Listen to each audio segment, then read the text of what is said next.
clearly there was, well, markets, we didn't have a global collateral call, markets recovered, and the idea that the Fed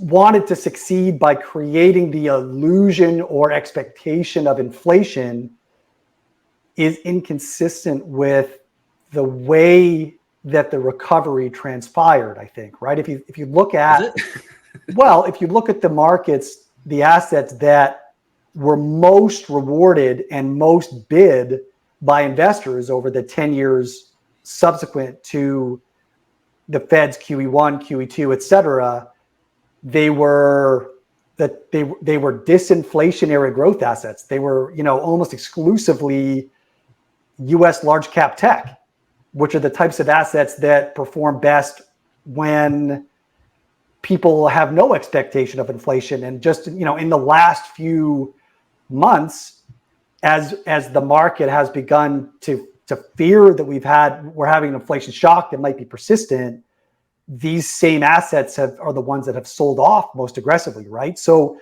I'm not sure that the wealth effect channel has been totally dismissed as ineffective, right?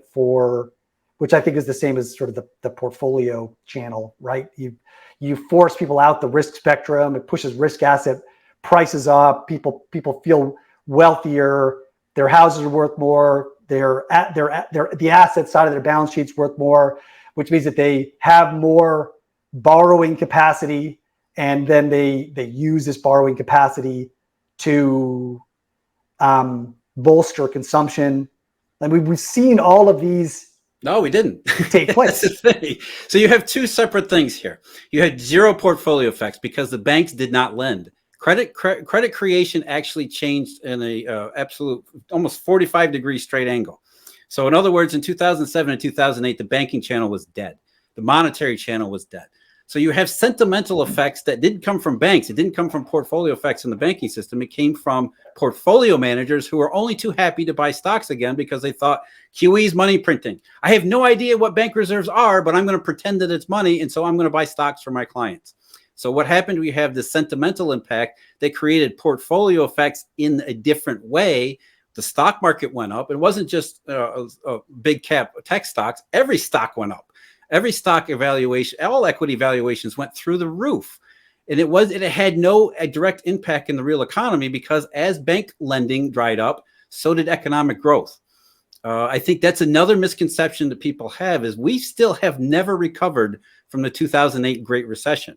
And the reason is because we've been robbed of liquidity from the collateral channel and other things, balance sheet capacity. Banks don't extend credit. So you have stocks going one way while the economy doesn't go in the same direction.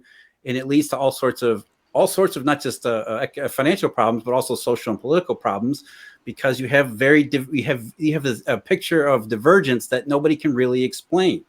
The real economy has never, the level of lack of economic growth just blows your mind. How bad the economy is, not just in the US. This is a global problem. We're several $1 trillion short of where real GDP should have been. I'm talking about 2019, before COVID.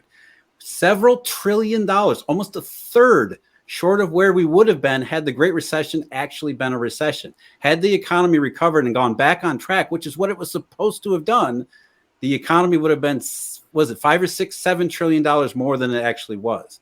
That's an enormous number, and it's an enormous number that's been replicated all over the rest of the world.